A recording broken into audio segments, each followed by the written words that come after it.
The other question I did have about gambling, and this is something that I've seen online, and I don't know how accurate it is. The NFL is considered an entertainment business. So legally they're allowed to rig and skew the outcome of games. Mm-mm. So that's where again where TikTok and social media can steer you wrong.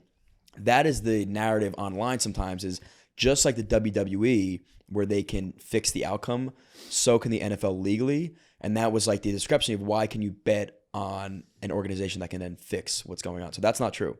No. So I was in Barcelona 3 summers ago at a gaming conference, the World Gaming Executive Summit, where I was talking about a lot of these issues before a nice crowd. And the Nathan's hot dog eating contest calls me and says, we need to hire you. For what? We want people to bet on Nathan's hot dogs. Wow. I said, do you have rules? Well, not really. I said, well, when you develop rules and you have like an official like integrity platform, give me a call back. Mm-hmm. Oh, we'll hire somebody else. Paid somebody a fortune, didn't get him licensed, and then Nathan's came back, and now you could bet on Nathan's hot dog eating. Last summer was the first summer you could do it. 2, this is the first year you could bet on the Oscars in Jersey. You bet on the Oscars. Right? Wait, they came to you first for the Nathan hot dog? Yeah. That's so funny. Yeah. And then they paid double, by the way, I'm sure. Yeah, they paid somebody else. And why did you want to do it? Just No. I told them, go out and get your integrity and rules in place. Yeah. If they don't have rules, I'm not going to sit here and make rules. I don't know shit about Nathan's hot dog eating, but I know you need rules in place. Sure. Okay. It's like one of the big online companies just did a deal streaming minor league baseball. You can't bet on minor league baseball. Right. Okay. So now the question is, are they going to try to lobby to be able to bet on minor league baseball? If you could put controls in place, WWE is trying to be able to have people bet on their content. But we know that it's kind of a fixed thing. So that's going to be a challenge. It's got to be a real outcome that can't be manipulated. Final point on this, because I could talk all day. I love football. I despise the NFL. Really? Yes. Why? Because I got a constitutional amendment in the New Jersey ballot passed with 67% approval in in November of 2011. Passed overwhelmingly. Republicans, Democrats, men, women, all age groups. The NFL brought an injunction to stop us. Why did they do that? Every bet that was placed in Nevada for the last 25 years and probably more, they got a clip of the ticket. If you bet on an NFL ticket in Nevada, it had the NFL logo on it.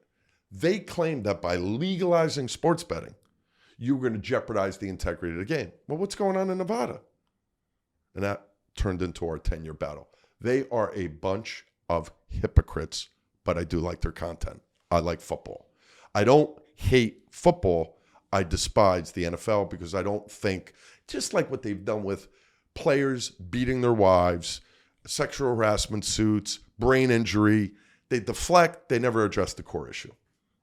Interesting. And they were and they were allowed to take a piece of each bet? Yeah. Why?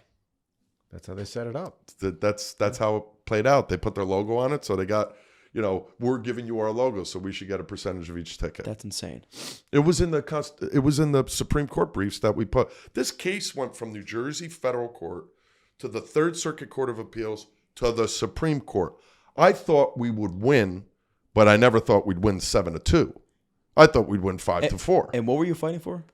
To repeal the federal law of PASPA, the Professional Amateur Sports Protection Act, which, by the way, was written by Bill Bradley, former New York Knickerbocker, former senator from New Jersey. He didn't like all the betting going on in the locker room, so he wanted to ban it. Got it. That law we repealed. Mm-hmm. And we repealed it saying, how can one state, Nevada, have the right to do something when the other states can't? Mm-hmm. So we got multiple attorney generals and governors from across the country, Republican and Democrat.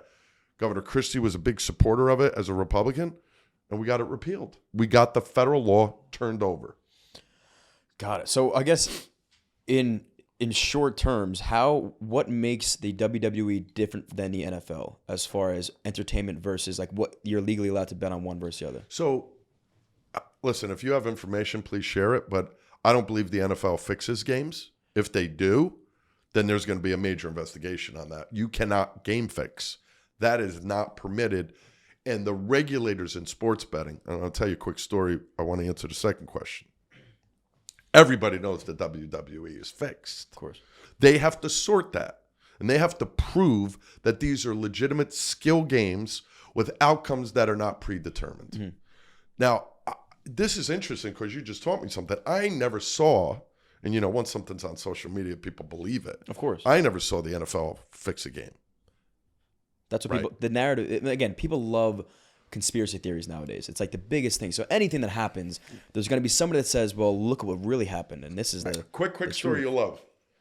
I was brought to Nevada, and I'd been there dozens and dozens of times, to go to sportsbooks to educate myself like politicians should do about what goes on behind a sportsbook. Mm-hmm. A sportsbook has guys like you that are called risk managers that develop the odds. You bring all the data in. This guy's hurt. This guy's going through a divorce. This guy just beat his wife. His wife just bet him. Yeah. He's injured. He's not. He's sort of injured, but he's coming back. Take all that information. You match them up, and you put odds out. Now, those odds are very important because they got to be pretty accurate or within the margin. Everybody always says, how are these odds makers so accurate? That's what they do for a living. Right.